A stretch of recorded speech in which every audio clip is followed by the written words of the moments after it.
Thanksgiving dinner had just begun when my mother turned to the table, folded her napkin with that slow, icy grace she always had, and said loud enough for everyone to hear, "He's a thief, just like his dad." I froze. My son, Kellen, was sitting beside me, 8 years old, hands folded politely in his lap. He looked up at me, confused. My mother didn't look at me when she said it. She looked across the table toward my brother Dorian, like I was a ghost in the room. Dorian, sitting with his tie loosened and a glass of wine in his hand, smirked. "Better keep him out of the kitchen," he said. "Something's bound to go missing." Nobody laughed, not even Dorian's wife, who shifted uncomfortably in her seat. My father, quiet as always, cleared his throat and looked down at his plate. No one defended me. No one said, "That's too far," or, "Don't speak like that in front of a child." They just sat there. Let it hang in the air like stale smoke. I didn't say a word, not because I didn't want to, but because I had been here before. Not just in this house, at this table, but in this exact moment. Blamed, accused, humiliated. Ever since my ex-husband was sent to prison 5 years ago for fraud, my family had treated me like I shared his guilt, like betrayal was something passed down like genetics. I had walked away from all of them back then. I had spent years rebuilding my life. I came back this year for one reason, my son. Kellen didn't fully understand the history. He just knew we hadn't come for Thanksgiving in a long time. He missed his grandfather. He wanted to be part of the family again. I told myself maybe things had changed. Maybe, if I showed up with grace, if I stayed calm and quiet, I could prove something. To them, to myself. But now, sitting there, I felt the old shame rising up again, as raw and real as it ever was. And Kellen, my sweet boy, was watching it happen. He looked from my mother to me and whispered, "Why did Grandma say that?" I didn't know what to tell him. I reached for his hand under the table, gave it a small squeeze. He didn't let go. The turkey was steaming on the platter. The candles flickered like nothing was wrong. My mother poured herself more wine. Dorian scrolled briefly through his phone. Conversation resumed around me like someone had just commented on the weather. But Kellen was still looking at me. He leaned in close and whispered again, quieter this time. "Mommy, is it because they don't like us?" Before I could answer, he stood up, pulled something from his hoodie pocket and placed it on the table, his little phone, a cheap secondhand one I got him so he could text me when I was at work. He tapped the screen with his thumb. "I recorded them," he said, "in the garage. They took your ring." It was like every sound in the room evaporated. Forks froze in midair, heads turned. I could hear the click of my mother's bracelet as she dropped her wine glass back onto the tablecloth too hard. Kellen looked at me, not scared, not confused anymore, just steady, like he knew exactly what he'd done. I looked at him and knew something had just shifted. This wasn't just about a stolen ring or cruel words. This was the moment something cracked open in our family, and for once I wasn't the one breaking. I hadn't been home for Thanksgiving in 5 years, not since the night my ex-husband was arrested and my mother told me never to bring that kind of shame into her house again. She said it quietly, not in anger, but in a tone that landed like a door closing for good. Back then, I didn't argue. I had a newborn, a mountain of legal bills, and no energy left to defend myself. I left, and I stayed gone. Kellen was just a baby when it happened, so he didn't remember the house, the table, the sharp way my mother smiled like it cost her something. All he knew was that every November, while the other kids at school talked about traveling and cousins and turkey, he and I ate takeout at home, just the two of us. This year was different. A few weeks before the holiday, my dad called. He said he missed me. His voice cracked a little when he mentioned Kellen. He said, "He's growing up so fast. I don't want to miss everything." My father was never the loud one in the family, never the one who picked sides, but I could hear something in his voice, regret, maybe, or loneliness. I didn't say yes right away. I told him I'd think about it. Then I sat with Kellen and asked, "Would you want to go to Grandma and Grandpa's for Thanksgiving this year?" He lit up. He had never asked why we didn't visit them, but he had noticed. And like every child, he still hoped for something good. I packed the car on Thanksgiving morning. I made Kellen promise to stay close to me, be polite, to speak only when spoken to, Not because I was afraid of him misbehaving, but because I didn't want to give them any reason, any crack they could dig into. When we pulled into the driveway, I felt it in my stomach. The tension I thought I'd left behind years ago. The house looked the same. Neatly trimmed hedges, fresh wreath on the door, curtains drawn just enough to show the perfectly lit living room. But it felt cold. Eloise opened the door before we knocked. She hugged Kellen quickly, told him how tall he'd gotten, then turned to me and said, "You look tired." No hello, no smile. Just a scan of my face, my coat, the scuff on my boots. Dorian was already inside, glass of wine in hand, wearing a button-down shirt like he was on his way to a networking event. He hugged Kellen, barely glanced at me, and went back to talking with his wife. She nodded at me with a tight smile. I helped set the table. Every fork and knife was placed with surgical precision. My mother walked around correcting things, napkin angles, centerpiece symmetry, the color of the cranberry sauce. I tried not to flinch under her gaze. Kellen stayed by my side most of the afternoon. When I sent him to the den to play, he came back 10 minutes later, quiet, hands in his pockets. He didn't say much. I assumed he was just shy, overwhelmed by so many adults. As dinner time approached, I told myself to focus on what mattered. My son was here. My father was happy to see us. Maybe this could be a first step, even if it was a small one. I tried to believe that if I stayed calm, if I didn't rise to the bait, I could protect Kellen from the ugliness that used to hang in every corner of this house. But even before we sat down, I started to feel it. The sideways comments, the raised eyebrows, the way Eloise looked at my son like he was something fragile and already broken. At one point, she asked me if he had started speech therapy. He doesn't need speech therapy. He's bright, curious, kind. But she asked anyway, in front of everyone. Still, I didn't react. I stayed quiet, steady, composed. I told myself I could get through the night. Just one meal, then back home to the small apartment where peace lived, where Kellen and I could breathe. Then I heard them in the kitchen. My mother and Dorian. Their voices low, but not careful. "Watch him near the pantry," she said. "He's a thief, just like his dad." And Dorian laughed. That was the moment everything shifted, because I wasn't alone anymore.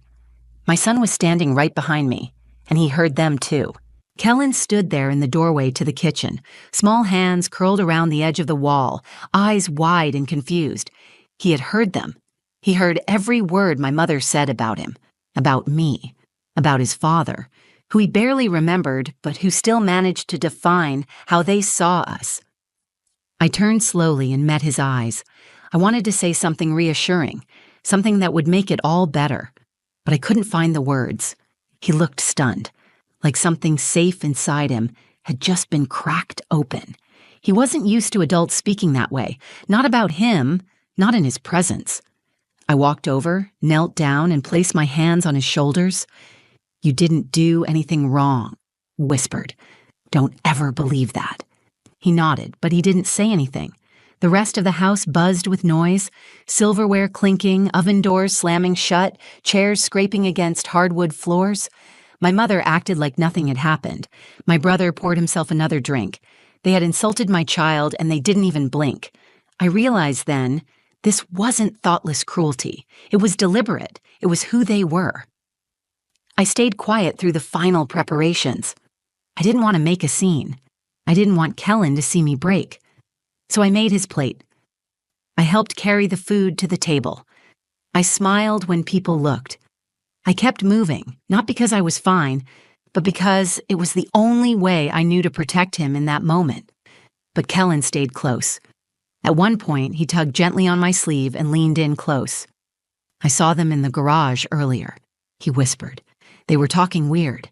I think they were hiding something." I froze. "What do you mean?" He hesitated. "I recorded it." I looked down. He reached into his hoodie pocket and pulled out his little phone. I had given it to him for emergencies and short messages, never expecting him to use it for something like this. But there it was, a simple voice recording labeled Garage. He had named it himself. He handed it to me carefully, like it might shatter if I wasn't gentle. I pressed play and listened. At first, it was just footsteps, muffled voices, but then I heard it. "That ring's worth more than she deserves," my mother said. "Just hide it in the baking tray drawer," Dorian replied. "She won't find it." She doesn't need it. She lost her chance at this family when she married that man. I stopped the recording and stared at the wall for a few seconds. The ring, my engagement ring, the one piece of jewelry I hadn't sold during the divorce because I thought I'd lost it. I searched for weeks. I cried over it. I blamed myself for misplacing it during the chaos, but I hadn't lost it. They had taken it. I looked at Kellen. His face was serious now, focused, older than his 8 years. "Why did you record them?" I asked. He shrugged. "Because you looked sad when we got here. And then I heard them saying your name. I wanted to see if they were being mean." Tears stung the corners of my eyes, but I didn't let them fall. Not yet. I knelt down again and held his face in my hands. "You did the right thing." Kellen nodded slowly. "Are you mad at me?" "No, baby," I said. "Oh, you were brave." Dinner was starting soon.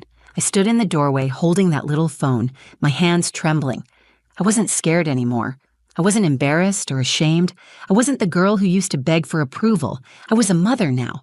I was his mother. I had spent years trying to earn my place back in this family. I kept thinking if I worked hard enough, stayed quiet enough, forgave fast enough, they'd finally let me in again. But they hadn't changed, and now I had proof that they never would. I tucked the phone back into Kellen's pocket and looked around the room. My mother was putting the rolls in a basket like it was a normal holiday. My brother was adjusting the thermostat like it mattered. They were pretending to host a family dinner, but all I saw was a performance, and I was done playing along. I had always believed that silence was safer. I believed that if I stayed quiet, I could keep things from getting worse. I thought if I kept my head down and held my breath, the storm would pass. But when my 8-year-old son looked at me and asked if he had done the right thing by recording his own grandmother and uncle, I understood something I hadn't before. Silence was not safety. It was surrender. I looked at Kellen, his little face serious and waiting. He was watching me, not to see if I was angry, but to see if he'd made me proud. I reached for his hand and squeezed it gently. "You were protecting the truth," I told him, "and sometimes that's the bravest thing a person can do." He nodded, but his eyes were still clouded with something heavier than any child should carry. He had caught a glimpse of how ugly adults could be, and it had changed him. I stepped into the hallway and took a deep breath. The house was filling with the smells of turkey, roasted vegetables, and cranberry sauce. The table was set with delicate china, candles lit at the center, wine glasses filled. Everything looked perfect, but I knew it was a lie, a carefully constructed illusion. Behind the smiling toasts and white tablecloths were the voices on that recording, cold, greedy, and cruel. They didn't just take the ring. They tried to erase everything I had done to survive after my husband was gone. They wanted to make me small again, wanted my son to feel worthless before he even understood who he was. And this time, they had done it while pretending to welcome us home. My mother called from the dining room, "Dinner's ready." I didn't answer. I looked at Kellen, his eyes still locked on mine, and I made a choice. "Come on," I said. "Let's sit down." We walked in together. My father stood when we entered. That small gesture almost broke me. He looked like he didn't know which side to stand on. I knew he had heard them over the years. I knew he had chosen silence, too. Eloise was at the head of the table, fixing her napkin with quiet precision. Dorian sat across from her, already halfway through his first glass of wine. The room buzzed with small talk. My mother complimented the stuffing. Dorian laughed about traffic. My sister-in-law passed the rolls with a smile that never quite touched her eyes. We took our seats. Kellen sat next to me, close enough that our shoulders touched. I watched him pull his phone from his pocket and place it gently on the table like it was something sacred. His thumb hovered over the screen. I looked across the table, straight at my mother. "There's something we all need to hear." She blinked, confused.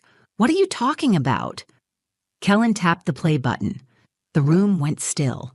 First came the footsteps, then the voices. Eloise's voice was unmistakable.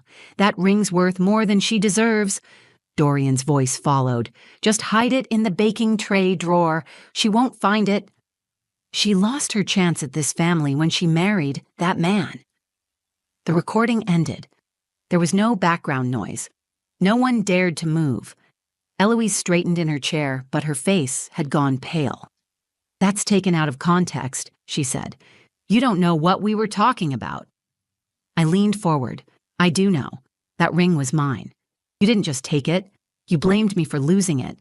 You watched me search the house in tears and said nothing. And now you sit here and call my child a thief?" Dorian cleared his throat. "You need to calm down." "No," I said. "I'm already calm. That's the difference now. You don't get to rewrite the story anymore. You don't get to raise your glass and pretend this is a family. You can sit here and eat your turkey, but you're going to do it with the truth on the table." My mother looked like she might say something, but I stood before she could. Kellen stood too. I didn't wait for anyone to stop us. Didn't look back. I walked out with my son's hand in mine, his little fingers curled tight around mine like we were walking across ice. I didn't care what happened to the food. I didn't care if they chased us out the door or said my name again after we were gone. I had nothing left to prove, and everything worth protecting was already beside me. We stepped outside into the cold. The sun had dipped behind the trees, leaving a stretch of golden gray across the sky. The air smelled like frost and dead leaves. I didn't rush. I didn't run. Kellen's small hand stayed tightly in mine as we walked toward the car. Behind us, I could hear the muffled confusion through the front door. Chairs scraping back, voices rising. No one came after us. I buckled Kellen into his seat. He looked up at me, eyes wide and unsure. "Are we in trouble?" he asked. "No, baby," I said. "Not even close." He closed his door and slid into the driver's seat. My hands were shaking, but not from fear. It felt like adrenaline, pride, and grief all tangled into one. I sat there for a minute, breathing. Then I started the car, and we pulled away from the house where I had once been a daughter, once been a sister, once tried to belong. The silence in the car was heavy at first. Kellen stared out the window, his legs swinging slightly off the edge of the seat. Finally, he said, "I didn't know grown-ups could lie like that." I glanced at him. "Sometimes they lie to protect themselves," I said. "Sometimes they lie because the truth scares them." He nodded like he was storing that away. He was only 8, but I knew that day had changed something in him. He had seen me humiliated and then stand back up. He had seen what loyalty looks like and what betrayal feels like when it wears your last name. I pulled into a gas station about 20 minutes down the road. I needed a second to breathe, and Kellen said he was hungry. We sat at a little table inside while he ate a sandwich and a cookie. I drank bad coffee and looked at the red and gold leaves through the window. Kellen tapped the table with his finger. "Are we going to see them again?" "I don't know," I said, "but I don't think we need to right now."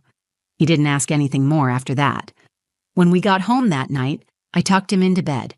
He rolled over onto his side and pulled the blanket up to his chin. Just before I turned off the light, he whispered, "You're not a thief." I stood there for a second, blinking back tears. "And you're not like your dad," I said. "You're you, and I'm proud of you." In my own room, I opened the drawer on my nightstand. Inside was a small box. The ring was still there. I had taken it from the drawer where they hid it, placed it in my purse before we left without saying a word. They didn't deserve a warning. They didn't deserve to keep it.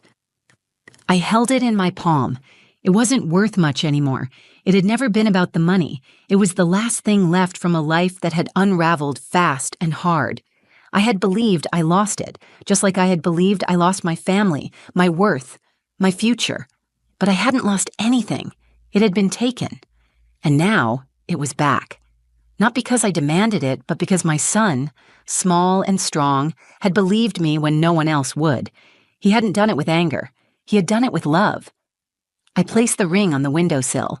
I didn't want to wear it. I didn't need to. It wasn't a symbol of the past anymore. It was a reminder of who I was now. Someone who survived. Someone who raised a child brave enough to speak up in a room full of liars. In the days that followed, no one from my family called. Not even my father. Maybe he didn't know what to say. Maybe he still didn't understand what he had allowed all these years. And maybe that silence was finally honest. The truth had been played out at the dinner table, with nothing to hide behind. They couldn't unhear that recording. They couldn't unsee the moment an 8-year-old held up a mirror and showed them who they really were. What I realized that night, driving away from everything I once thought I needed, was that I was already free. They didn't reject me. I had outgrown them. The next morning, I woke up early. The sky outside our apartment was pale and still. I sat by the window with a cup of coffee, watching the light shift over the buildings. Kellen was still asleep, curled under his blanket with his favorite stuffed bear tucked in beside him. I looked over at the ring sitting on the windowsill. It caught the morning light, casting a thin, golden line across the wall. It no longer felt like a reminder of what I had lost. It felt like proof of what I had survived. For years, I believed the story they told me, that I was broken, that I had made too many bad choices, that I was just like the man who hurt us. They used silence and shame to keep me small. They didn't care if I was innocent. They cared that I had fallen, and that it gave them someone to blame when their own cracks started to show. I let them write that story for a long time, but not anymore. That Thanksgiving was supposed to be a step toward healing. What it became was the moment everything came into focus. I didn't need their approval. I didn't need their forgiveness. I didn't need a chair at a table where I was never truly welcome. What I needed was what I already had. Kellen. He was the one who saw through it. Not because he understood all the history, but because he understood right from wrong. Because he loved me without conditions, without doubts, without fear. He didn't wait for someone else to speak up. He didn't hesitate. He saw something cruel, and he brought it into the light. He reminded me that truth doesn't always roar. Sometimes it's quiet and small and spoken with a child's voice in the middle of a crowded room. Later that morning, he padded into the kitchen in his pajamas, rubbing his eyes. "Are we okay?" he asked. I pulled him into a hug. "We're better than okay," I said. "You are amazing." He smiled, then asked if we could have pancakes. I made them the way he liked, crispy on the edges with extra syrup. We ate at our little kitchen table, laughing about how badly I'd burned the first batch. It wasn't the kind of Thanksgiving people post on social media. There were no matching outfits, no smiling relatives, no big dining room. But it was peaceful. Honest. It felt like ours. Over the next few days, I kept waiting for the phone to ring. I thought maybe my father would call. Maybe someone would try to apologize or explain. But no one did. And that silence, as painful as it was, told me everything I needed to know. For the first time, I wasn't angry about it. I wasn't heartbroken or ashamed. I felt relief. I wasn't missing anything. I wasn't being left out of something sacred. I had stepped away from something toxic, and I wasn't going back. That night, after Kellen fell asleep, I sat down and wrote him a letter. I didn't know if he'd understand it all now, but one day he would. I told him that he had more courage in one moment than most people find in a lifetime. That being honest isn't always easy, and telling the truth can make people uncomfortable. But it matters, especially when it's hard. I told him that love means standing up for someone when it counts, and that no matter what anyone says, the kind of person you choose to be matters more than the name you carry or the past you come from. He showed me that. An 8-year-old boy with a second-hand phone and a heart big enough to break a lie wide open. Sometimes, the people who call you broken are the ones who did the breaking. And sometimes, the people who save you are the ones you were trying to protect. That Thanksgiving didn't fix my family. It ended it. But it also gave me something better: clarity, peace, and a deeper bond with my son than I ever thought possible. That day, I stopped trying to be accepted by people who only saw my worst chapters. I started writing the rest of the story myself, and this time, it's mine. Every family has its shadows, but the truth has a way of finding the light, even when it comes from the smallest voice in the room. This story moved you, if it made you feel seen or reminded you of your own strength. I hope you'll take a second to like the video, share it with someone who needs to hear it, and leave a comment below. I read everyone, and your stories matter too. And if you want more real, raw, and powerful stories like this one, subscribe to the channel and hit that bell so you never miss the next chapter. Thanks for watching. Stay strong, stay honest, and always protect your peace.